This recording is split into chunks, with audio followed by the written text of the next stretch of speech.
Okay, so this is a little reminder of what we did in the class this evening.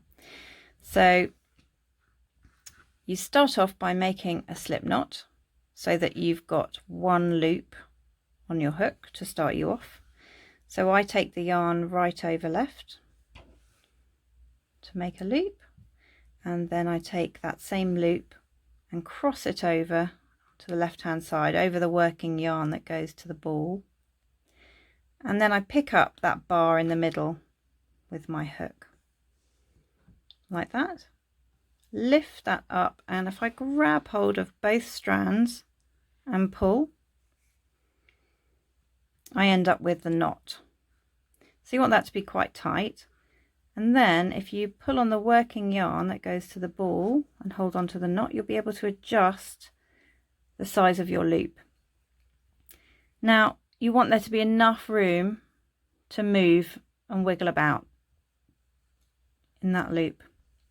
So we're going to begin with, to do working in rows, we're going to begin with a chain, and the number of chains that you do, obviously a pattern will tell you what you require, but essentially you just keep working until you've got the width of your desired finished object. So if you were making a cushion, then you would just keep on chaining until you reach the width that you're looking for, and then you can start stitching back the other way. So we're going to set up our hold with our left hand. So either we're wrapping the yarn around our fingers, little finger like that, over your index finger, so your index finger's pointing up and creating a sort of slope here, and then your thumb and middle finger, their job is to hold on to the knot. That's one way of doing it. Alternatively, you can just put the yarn over your hands and grip that with your little finger, which means that every time you want to allow a bit more yarn through, you just literally lift your little finger and pull the yarn so that a little bit more comes through. That can get a bit intensive on your fingers. That can be a bit uncomfortable. So that wrapping around would make that a little bit easier. The alternative way is to go basically over your ring finger, under your middle finger, and then over your index finger like that. So your middle finger and thumb are still available to hold on to the knot, and you've still got that shape there, and then you just have to sort of open your fingers a little bit to allow the yarn to pull through. Okay, so you have to find what's the most comfortable for you, and again, holding your hook, you either hold it like that with your thumb down on the hooked side of the hook, or you hold it a bit like a knife like that, or you hold it a bit like a pencil. So you decide and play around with those and see which one works, and then we're ready. So we want our left hand nice and strong holding onto the yarn, and we want the right hand free to move and make stitches. We're going to go underneath and grab the yarn. As we do want to just loosen a little bit so that you can allow that yarn to freely move, and then you're going to bring it back and pull it through the loop that's already on your hook, and that is one chain. Okay, and you may have to reset your hand again for the next one. So you want to move your fingers up from the knot on the end there, move them up onto that chain you just made so that everything's nice and strong, and you dive underneath, grab the yarn, and as you grab the yarn, give it a twist, give your hook a twist downwards like that to really leverage the hooked end so it really grabs the yarn, you don't lose it on the way through.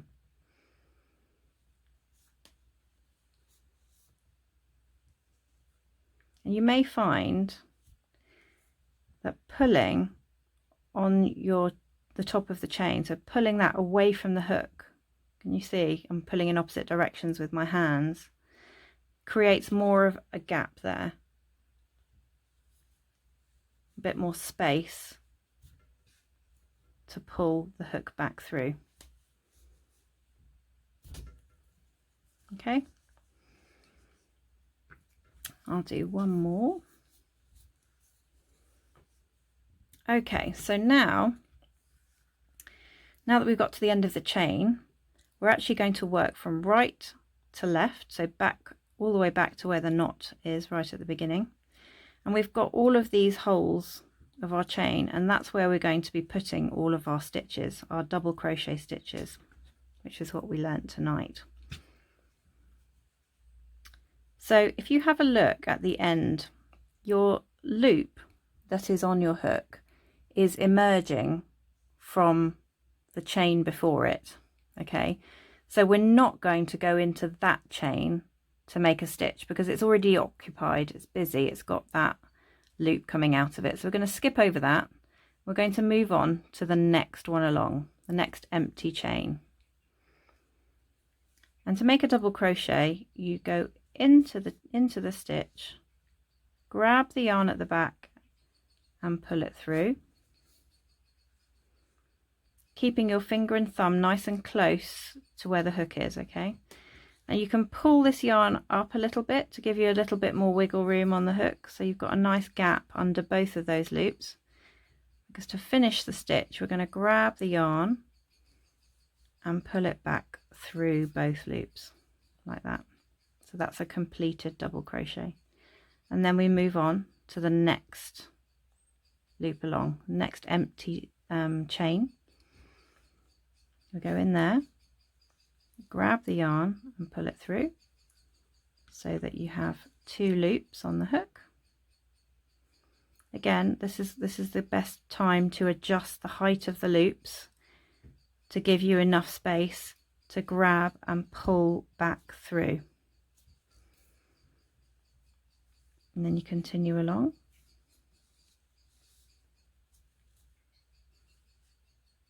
Keep repositioning your thumb and middle finger to really get control of your work underneath, because you don't want to lose your grip on that.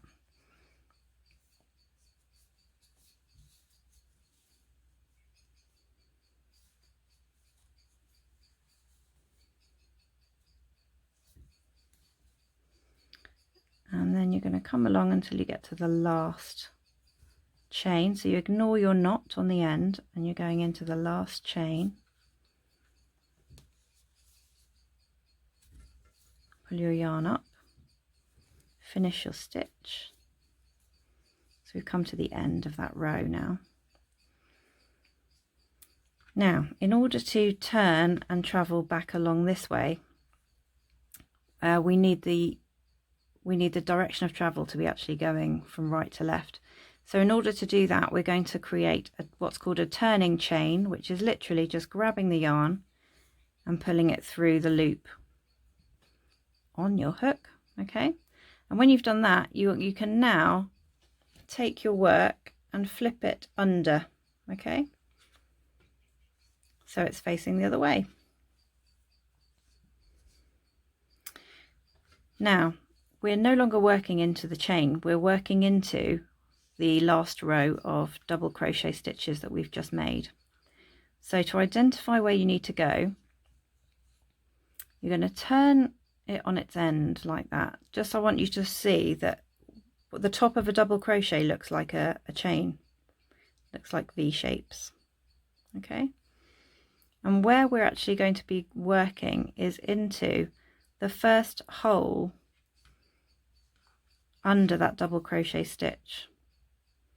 So there's the top of the double crochet, that V, and we're going in under both sides, both loops of that stitch. Some patterns might say work into the front loop only, or work into the back loop only. But what we're doing, a standard double crochet, we're going to work under both loops of the stitch. Okay, so you go underneath, you grab your yarn, so you have your 2 loops, and you complete your stitch pulling the yarn through both loops. Then you move along to the next one, Okay, find the next hole. If in doubt, check where the V-shaped stitch is, and directly underneath it is where you want to go.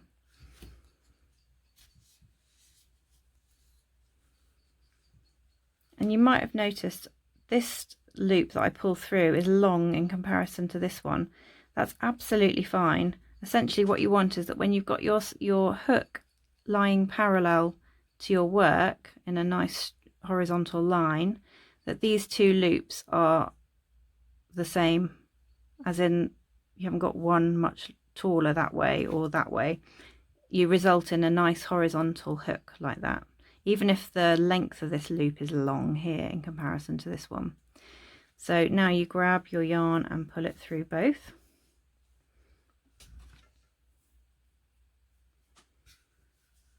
And we move along to the next one. So you find your next hole to go into, grab your yarn and pull it up.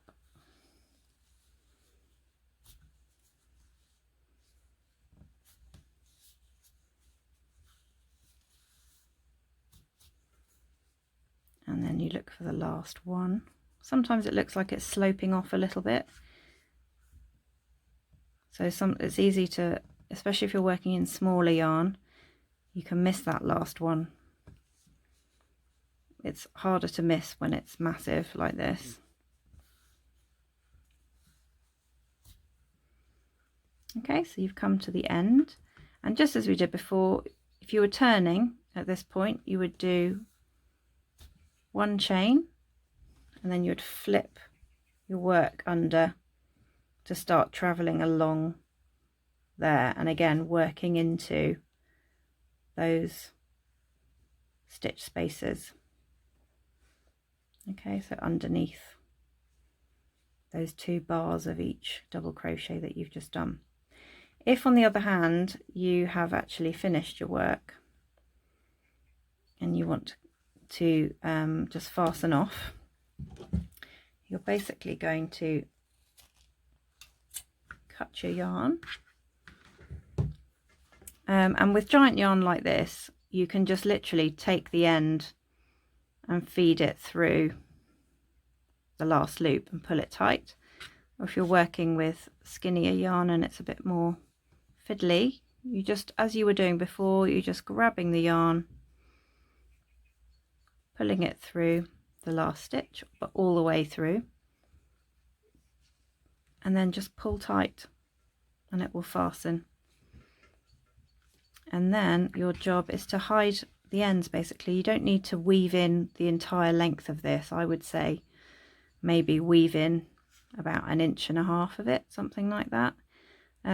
Essentially it's just to hide it, because otherwise you'll just have a little snippet of yarn sticking out, looking messy. And if you've got let's see if I can find one.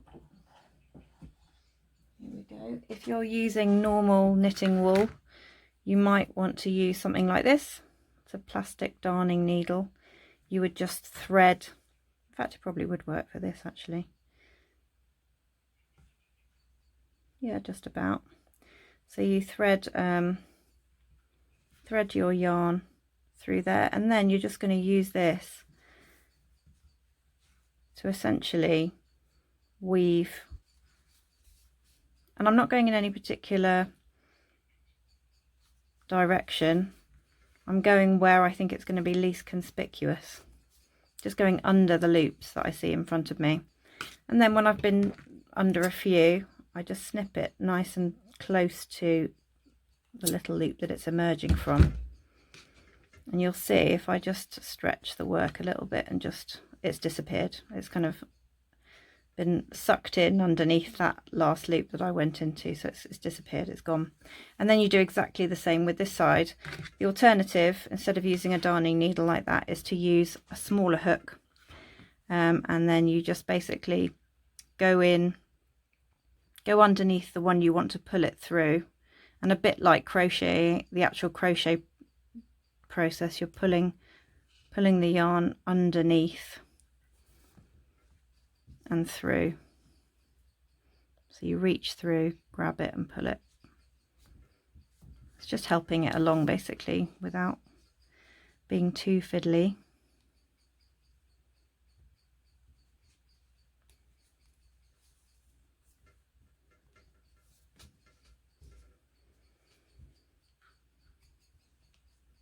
There you go. And then you're going to snip nice and close.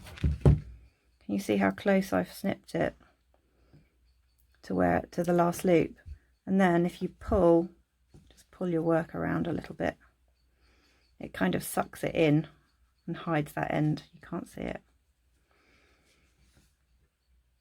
And there we have it. So that's 2 rows of double crochet, and you can obviously start off as wide as you like and continue as long as you like. You could make scarves, blankets, placemats, rugs.